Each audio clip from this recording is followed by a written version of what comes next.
to the Racing Nuggets podcast. I'm PJ Noodleman, and joining us on the show today, it's race announcer, radio host, and motorsports fanatic, Todd Behling. Hi, Don't for, Todd. don't forget that Hall of Fame gig too. That's right, That's too. on the top of the list. Believe you me. I was Southwestern, never going to go into a mailman Hall of Fame, or so the here we are.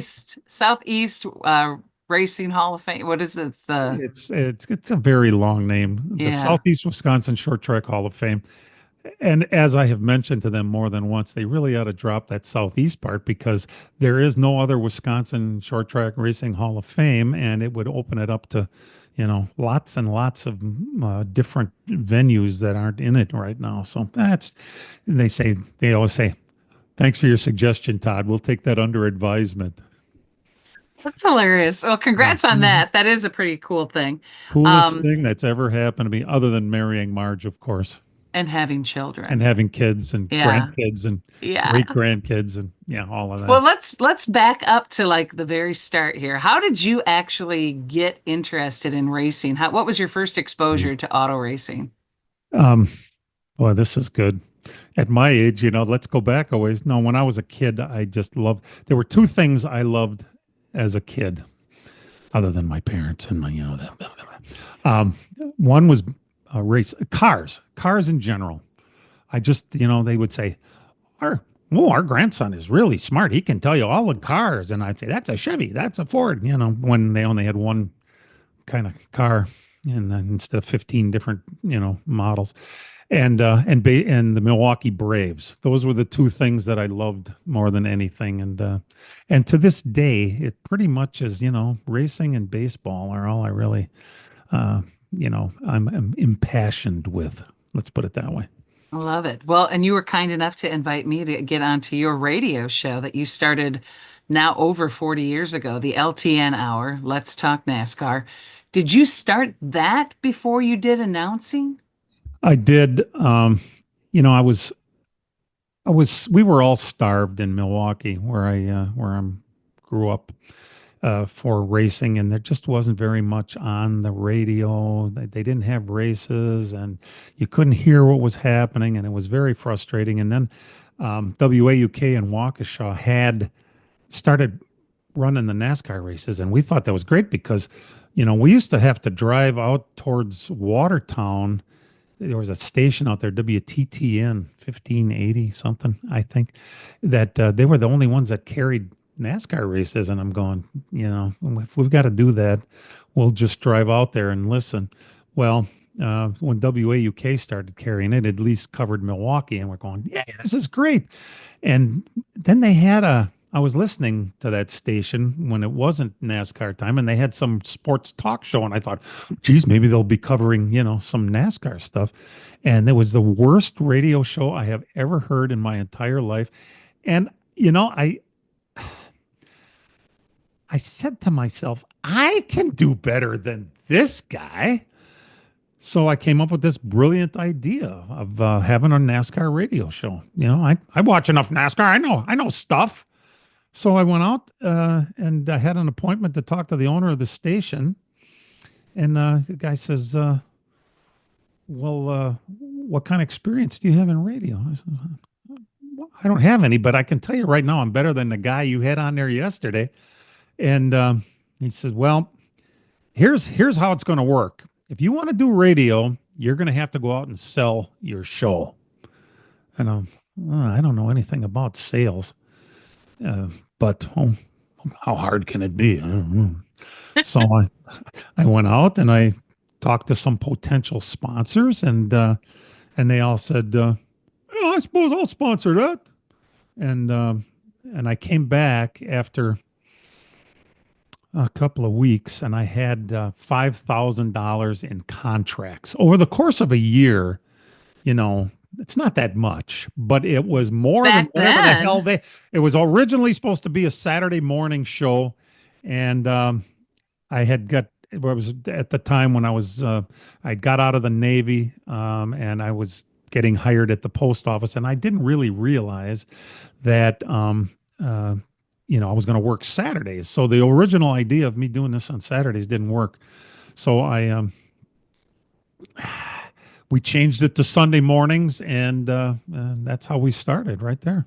And you used to do it by yourself. So you'd like talked for an hour by yourself. How did that work? I am surprised I had any listeners at all, really. I mean, yeah, I always wanted to do radio and all that crap, but when I was so nervous about actually doing it that I wrote down every word I was going to say in a big fat notebook, and then I would, hello, this is Todd Behling. I'm reading as we're going along, and I noticed that the show got a hell of a lot better when I had callers and I wasn't reading anything. So after that first year, which was touch and go, quite truthfully, I was really relieved when they told me they were going to bring me back for another year because the sponsors said, okay, yeah, we'll do it. And then all I did was start making notes. And what a difference that makes when it's just, okay, here's what I want to talk about. And I didn't have it word for word how I was going to say it.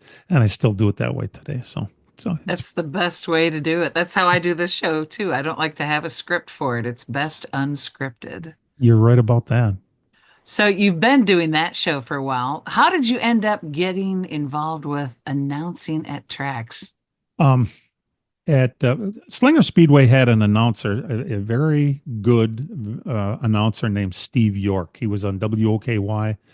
Coincidentally, that's where we are, And he was announcing at Slinger, but he got some kind of a gig where he came out here to Arizona. He married a Arizona girl and moved, or I don't know the exact story, but Wayne Erickson, the owner of Slinger, brought in a different announcer, and he didn't like him after a year. So the PR kid that they had there at the time, he said, "We need a new announcer," which is pretty much how Wayne talks. What? Who are we gonna get? And he goes, "Well, there's this guy on the radio." So apparently Wayne hadn't even listened to the show, and he listened and said, "Yeah. Tell him to come down. We'll hire him." Just like that. I mean, well, fortunately for me, that I got a chance that way. I was an announcer in high school at Milwaukee Hamilton High School. I was the announcer for the football team and the basketball team, and did some other things. I was the lead in the play. That was pretty, and I had to kiss a girl in that deal, by the way. Uh-oh. Pretty exciting. What play was that? It was called Ask Any Girl. It was kind of a forgettable play, but I about had a heart attack. And all the people be moving around until the scene came where I had to kiss the girl, and then everybody shut up and would watching like this. Yeah, talk about nervous. Me You're the that nervous when you announced for your first time at the track? uh yeah, a little bit. Having a case of nerves isn't always the worst thing because I feel like it gives you that little shot that you need to be on your toes. And we had a kid come up to Slinger. He was going to, they bring different people up to help me sometimes. And they had this kid, I don't know, he was like 18 and he came up there a couple years ago and then he said, you're going to be helping Todd and he's all intimidated and all this. And I said, listen, and I could see how nervous he was. I said, there's nothing wrong with being nervous. Go ahead, be nervous. It'll help you. Okay. And boy, was he a chatterbox. But I tell anybody that if nerves are part of the deal. I get nervous every time I do it, and it's okay. Don't you think? Absolutely. I think that that does keep your adrenaline up and it does provide that energy. I think that, and people pick up on that energy too. I believe it does, and it's actually helped me over the years. But also for me, to keep me from being too nervous, I like to say something stupid that people laugh at and somehow relate with because after all, I'm just a damn mailman with a hobby and let's face facts, let's it's life is too fun to not enjoy the humorous side of it. So For oh, sure. You've had some really colorful and very funny comments over the years, yeah. but this whole culture shift that we've been experiencing where everything is politically correct, Oh my how has God. that impacted you? Have you found yourself really struggling? One time, speaking here's a good example of that. I was when Wayne Erickson bought Madison.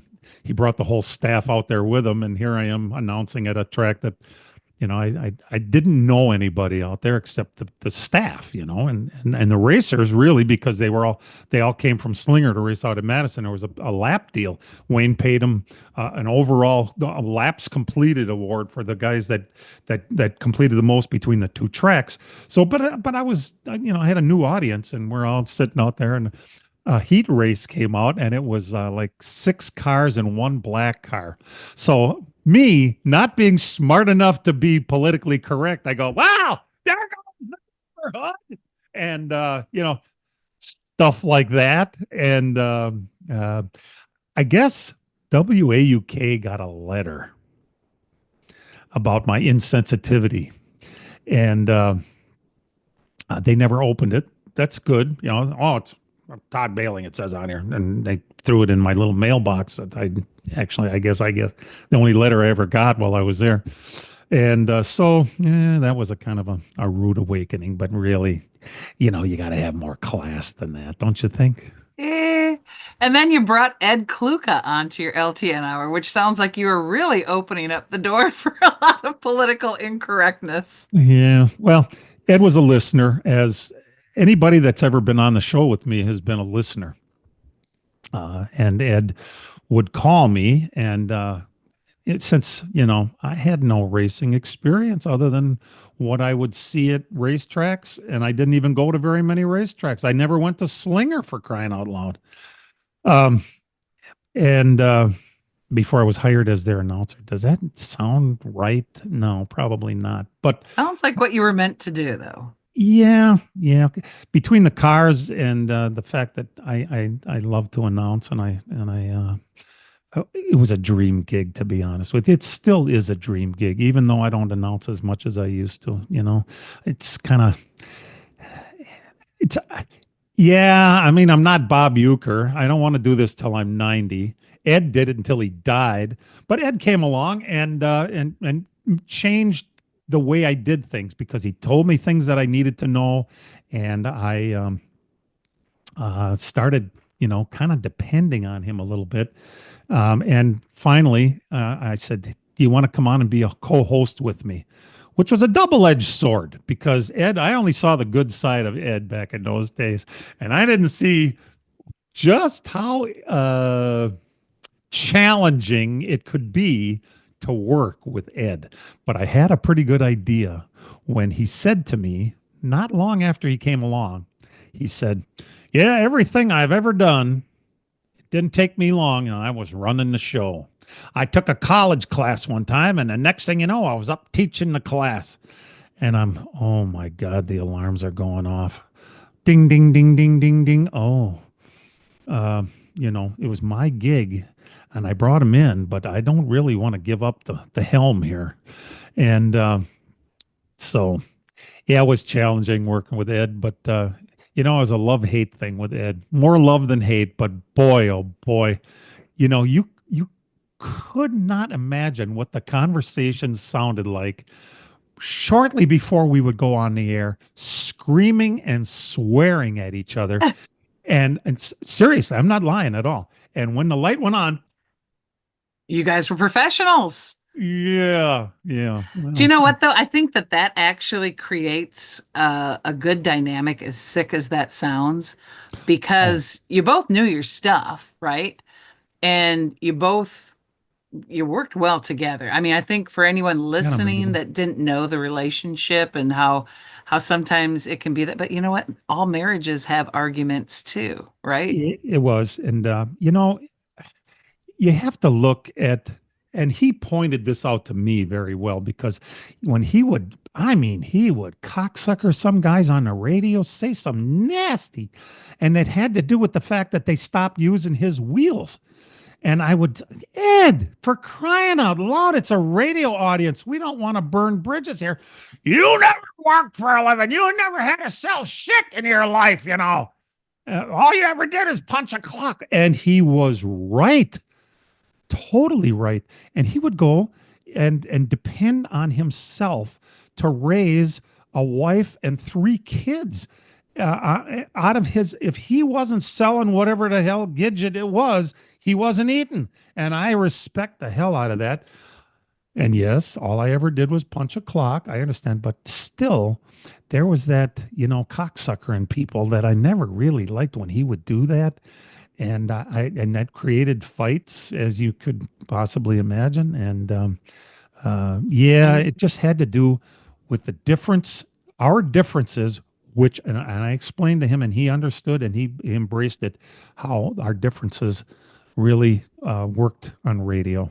It It really really did. did. Yeah, It I know. really, really did. And then you ended up with Dan Margetta into the fold. Yeah, that was, I forget how many years in. Dan would probably be able to name right off, but I got a letter.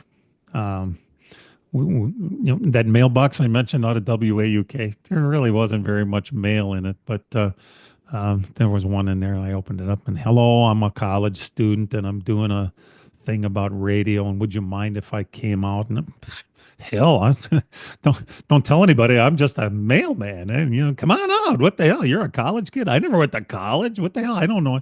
And he came out, and I thought that my son had been working answering phones for me at the time. David was answering phones, and I said, you don't have to do this anymore. No, I got a kid that said he'd take over if you want, and well, if you need me, I'm here. But okay, so Dan basically started answering phones for me and hanging around the radio station, and so they had him doing other things because of his association with me. They had him come in there at the crack of dawn when WAUK plugged in the switch, and he had to bring on the Back to God hour in the morning.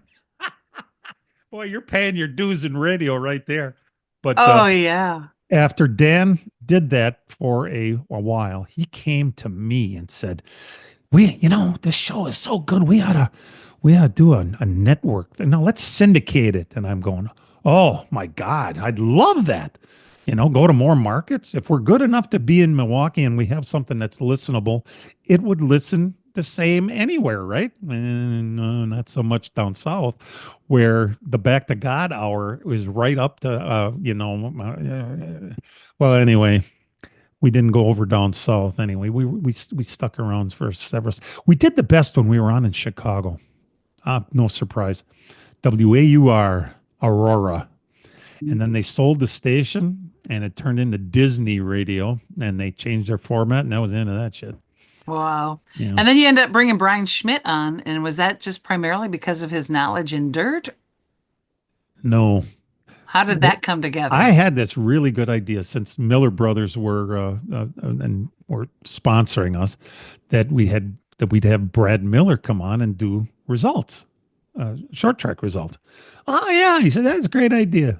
So so Brad would come on, and then after a while, it was less fun for Brad, and you know we would wake him up 2 minutes before he went on the air, and Brad, and or we would hear him doing results, and you could hear water running. What the hell is that? I'm doing dishes and doing results on the radio. You know, you're supposed to take it a little more seriously. Yeah, well, I said, don't people come in there and say they hear you on the radio when they're trying to buy a used car? Well, yeah, they do all the time. Well, then wouldn't you think it's worth getting up a little earlier and, combing your hair or something? Well, he got all his results from Brian Schmidt. They were friends a long time, and Brian would supply him. And one week, for one reason or another, Brad couldn't be on, and uh, Brad says, Brian is going to do it. And I thought, some guy, And Brian was great right from the get go. And so when Bradley, when we finally woke him up enough where he said, I don't want to do this anymore, Brian was perfect to slide right in there, because he doesn't just know about, as you can hear, he doesn't just know about NASCAR stuff. He knows about short track race. I mean, about short track Yeah, racing. He yeah. knows about NASCAR, and he's really smart, and he's got a great delivery. And it's like, so listen to this staff.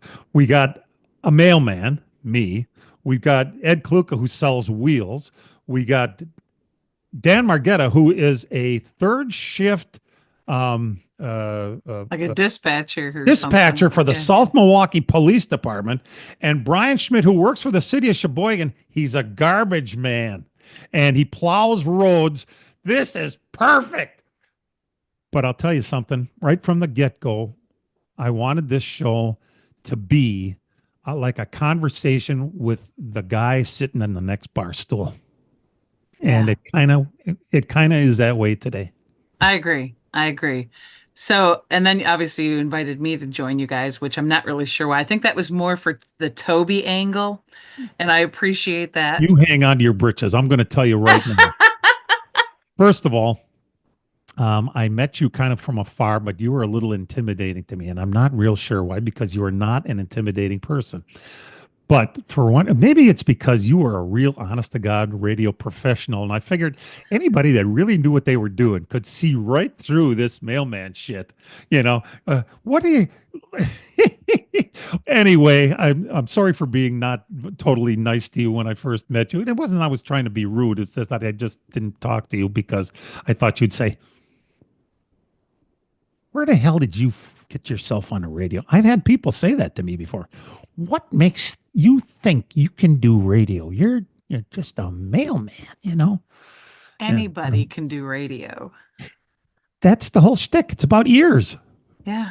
It's about how many ears you can get. Well, um, from afar, and then you started working for us. When you went down with Toby and were doing those reports, I was like, that's what a real honest to God radio person sounds like. She's fantastic.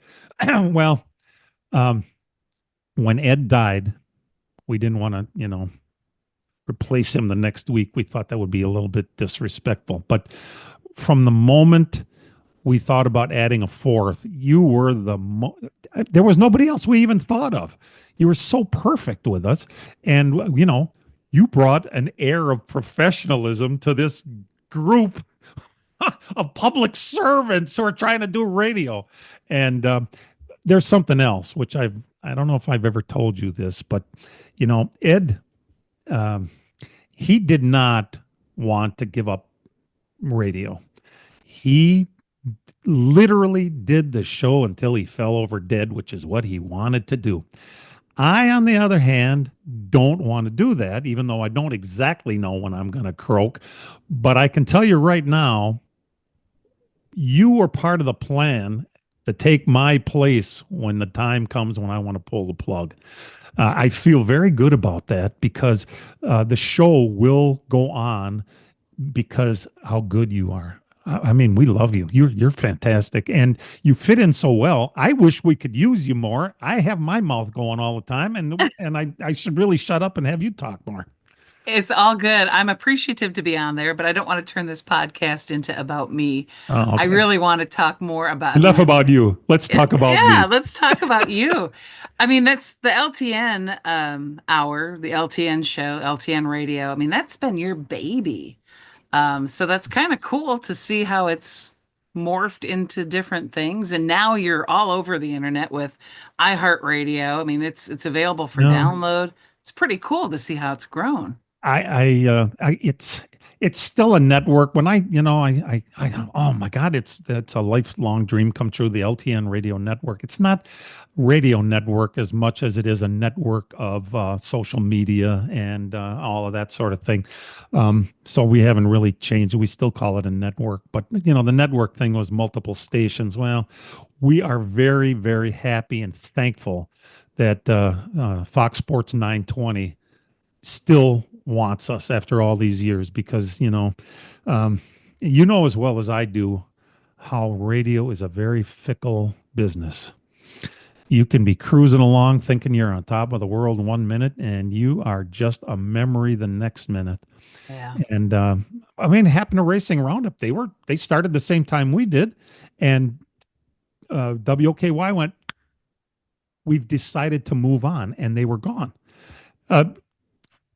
Good for Jim. They're still on. They have a great presence. They're an internet show and they're doing fine. Jim Trado. Jim Yeah. Trado. But I listen, 41 seasons. I hate to say it, but this mailman might be the longest tenured was Milwaukee radio personality. That's, of course, 1 hour a week is not like Bob and Brian, They're those, it's a little Right. different thing, Yeah. but we're still here and I'm pretty happy. That's a pretty cool achievement. I want to back up the boat a little bit here too, boat, because you were in the Navy. How old were you when you enlisted into the Navy? Um, Boy, yeah, funny you should bring that up. I wasn't really in the Navy. I mean, I went to boot camp. Actually, my dad was in the Navy. And when I was born, my mom and dad, he was a station keeper in Milwaukee at the Reserve Center. They had to go down to Great Lakes, which was where the hospital was. So I was born in Illinois, but don't tell anybody. Yeah, yeah. But, so I I was, was too, just so you know. So we're both fibs. yeah, Yeah. I was born into the Navy, but when time came, I joined the reserves. It was kind of like at the end of the Vietnam era type of thing. A lot of guys were joining the National Guard and this and that. And my dad said, "Hey, join the Navy Reserve. We can go down to meetings together." I thought, well, that's kind of cool, really. So um, I joined the Navy. I went to boot camp and I went to a school in Newport, Rhode Island, and this and that. But then I was pretty much done, and I was going to go to reserve meetings, the rest of my time. And after I did that for a while, Navy recruiting. The Navy recruiting district was located in Milwaukee, and they were looking for people to work there that were in the reserves but wanted to convert to actual active duty to stay in Milwaukee and work at Navy recruiting. And I'm going, oh my God, I was a grave digger at the time. I didn't really like that gig very much, Or as my dad said, if you don't straighten up and start doing good in school, you're going to shovel shit into the wind your whole life. And here I am, a grave digger. And I went, oh my God, he was right. So I went down and I interviewed, and they said, "Yeah, we really need you down here." And so I worked at the Navy recruiting office in Milwaukee for 7 years in different capacities. The best one I worked in was in the public affairs office, where I was sitting down there one day, and Dave Watson walked in the door with a folder full of pictures that he had done of the number 37 Buick made up with US Navy colors on it. And he's going, I'd like the Navy to sponsor me. And I'm going, and I go to the upper, I'm going, look at this, Dave Watson. And they're going, who's that? He's a really great race car driver and he wants the Navy to have somebody. And so they would have had to, push it up the line because we didn't have the money or the budget locally to do that. Even though those were the days when Dick Trickle was a snowmobile racer for the factory Yamaha team. And he had U.S. Navy as his sponsor. Imagine Dick Trickle in a Navy snowmobile. My partner would drive the U.S. Navy recruit mobile to his races so that he could support the whole thing. And, there'd be people coming and going and warming up while they were doing heat races and this. And he came back one week and he says, my God, that Trickle can drink, can't he? Yeah. Yeah. He was a legend, all right. But Oh. so I did that for 7 years before I actually had an eye injury and got put out of the Navy. And then I got hired by the post office. And then I spent the rest of my working life as a letter carrier for, well, no, not the rest. The last 5 years, I went into management. They go this deal where the last couple of years you get paid more if you got a high three. Uh, So I only did it for the retirement. I'm not um, really much of a boss. tell me about the eye injury. What happened there? Um, my brother-in-law and I were getting ready. I had a motorcycle, and I call it a motorcycle because I didn't have a Harley, but it had kind of a sissy bar thing on the back, and it had a luggage rack, and so we were going to, for the first time, I was going to go to Elkhart Lake to see the race. It was the June sprints of 1983, I think it was. We were going to go up there, and I packed a cooler full of beer and ice and a change of underwear and whatnot and a little tent. And I was putting it all in the back of my sissy bar on my bike. And it had a bar going up the back. And I had a rubber uh, A, strap with an S a hook on each end, bungee. Yep. bungee cord. And I pulled it over the top of this thing. And I was underneath trying to hook it up over the whole thing. And I had glass sunglasses on and the top hook slipped off and that metal hook hit me in the glasses and the doctor said it made my eye into mincemeat. Oh, It was gross. it was kind of hard to anyway they sewed up what they could and said, there's a really good chance you're going to lose your eye here. And so I had all these stitches and it was right into my eye. Oh, And when it kept leaking oh fluid. God, I'm gonna puke. Well, yeah, take a breath. And so yeah, you should have this shit happen to you. Then you'd really, yeah. What they finally, it wasn't going to heal unless they did something.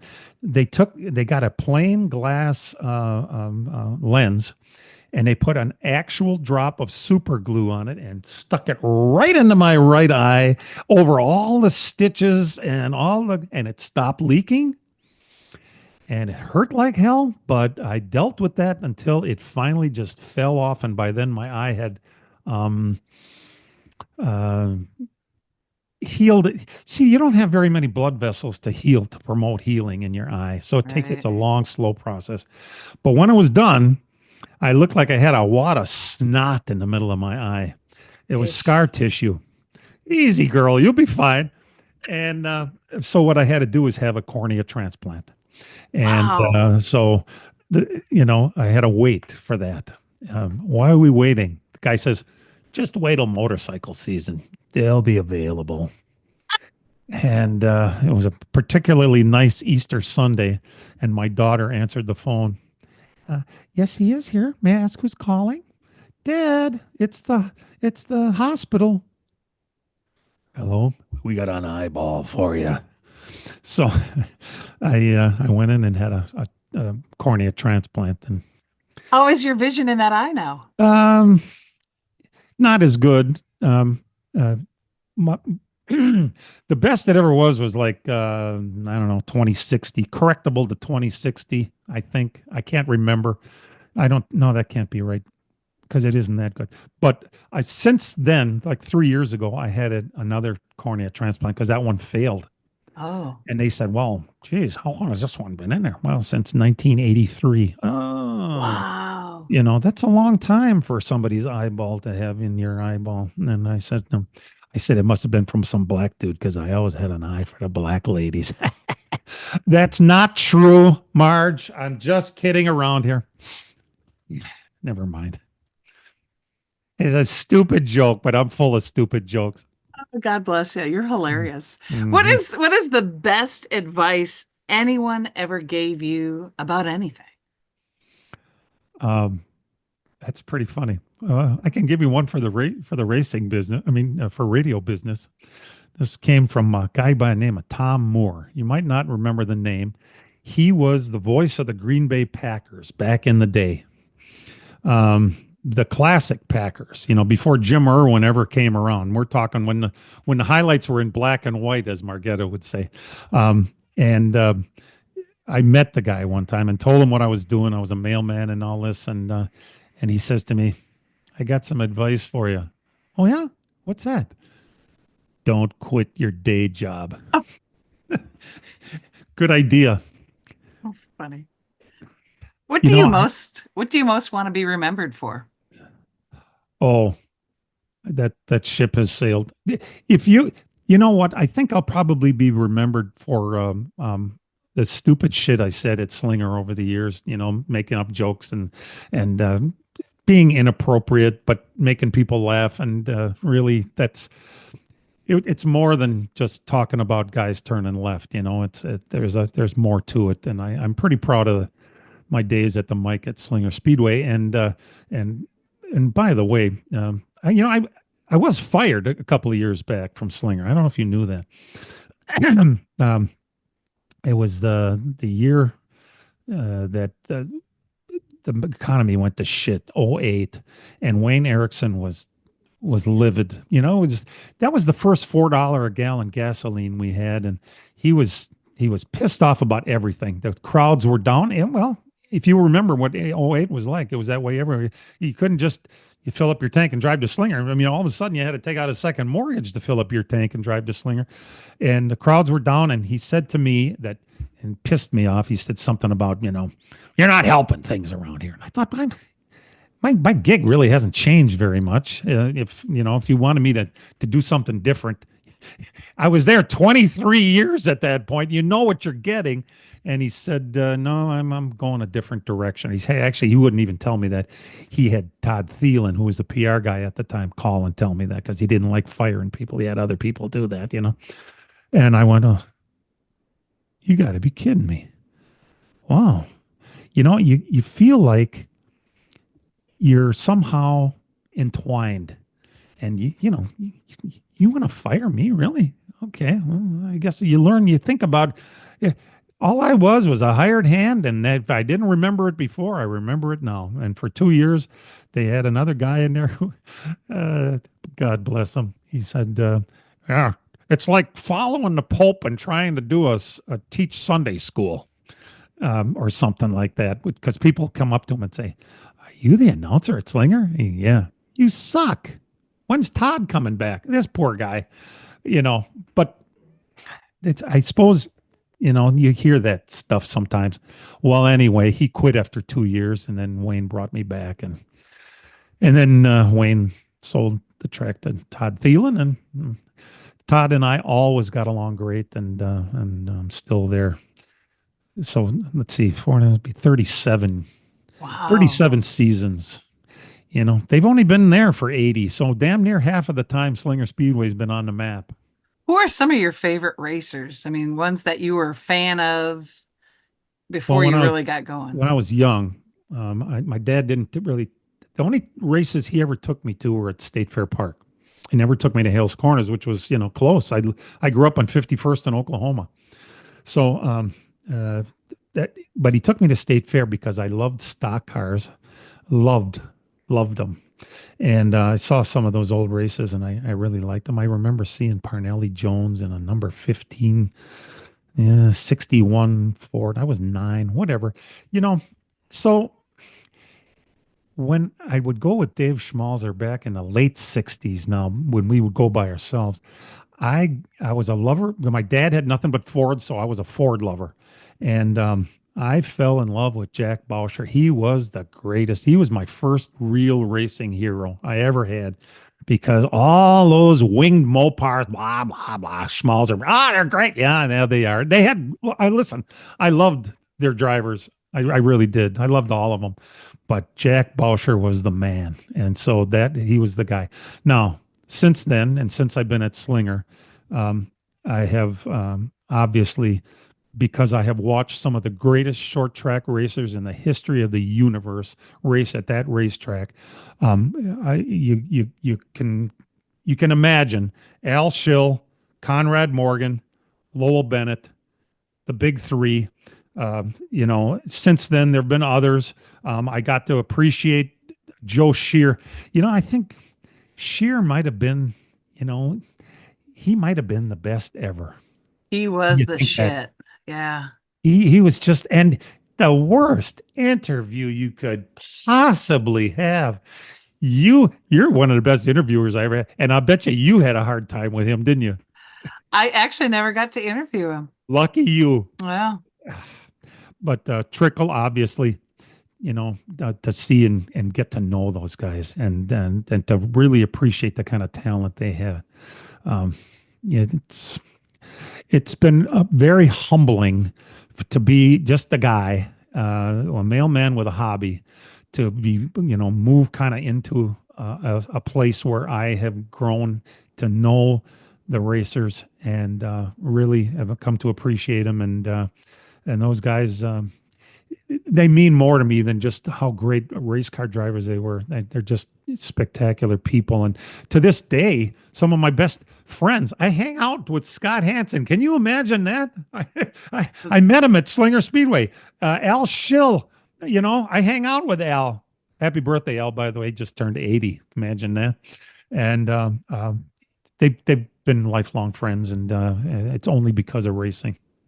That it's pretty cool. And I think you're a great example of how if people follow their passion and just walk fearlessly into doing what they want to do and make it happen, right? I mean, who would have thought, just approaching a radio station to do a talk show about racing would have led to where you're at right now? It is amazing. It is. And by the way, I would have been retired from the radio business long ago if it wasn't for this Skype shit, because I really like sitting in my condo in Arizona where I retired and being able to plug into my laptop and do radio live in Milwaukee. And I guess the quality sounds pretty good, right? It does. It Oh, does. it's amazing. It is. I'm very, very fortunate. Uh, there's that game of life. Do you remember that you could play Oh, it? yeah. It had to do with a roll of the dice and picking up a card. I have been very, very fortunate in my lifetime.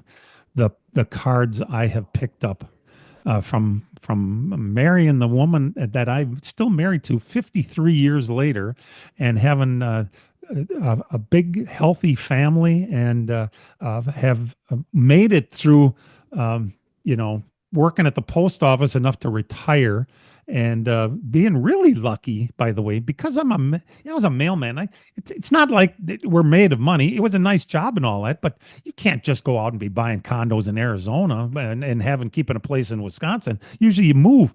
I was so lucky. I picked up the card at the right time in 2010, when I decided that it was time to look for a condo in Arizona, and they were giving stuff away out here because the market was in the shedder. And I was lucky enough to buy a place cheap and pay for it before I retired. And fortunate. Everything I've done is fortunate. Having Wayne Erickson have a guy call me, having that guy say, yeah, you can do it, but you got to find sponsors. I've just been right place, right time. And not the least of which, you are only as good as the people you associate yourself with, which includes you and Dan Margetta and Matt Losi and Brian Schmidt. And I'm just a fortunate guy to be where I am.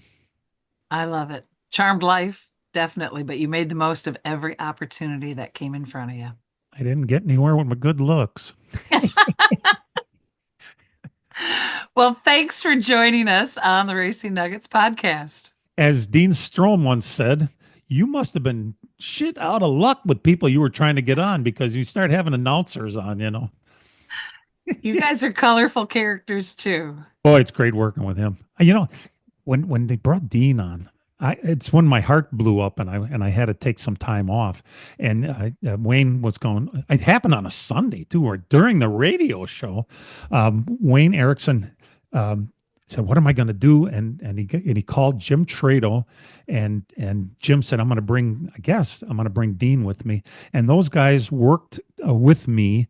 At the track, they took my place until I came back.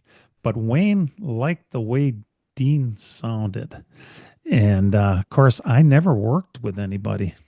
And it's like you were going to be the heir to $1 million, and all of a sudden you have a little brother you're going to share it with. Do I really want a little brother? Well, let me tell you something. The program at Slinger is greatly improved since I worked with Dean, and it's a real honor to be around with that guy. Let me tell you something. He's a gem. He makes me better. It's a great compliment. And you do too, by the way, living this video. I really appreciate you, Todd, coming on. Thank you so much. Thanks for having me.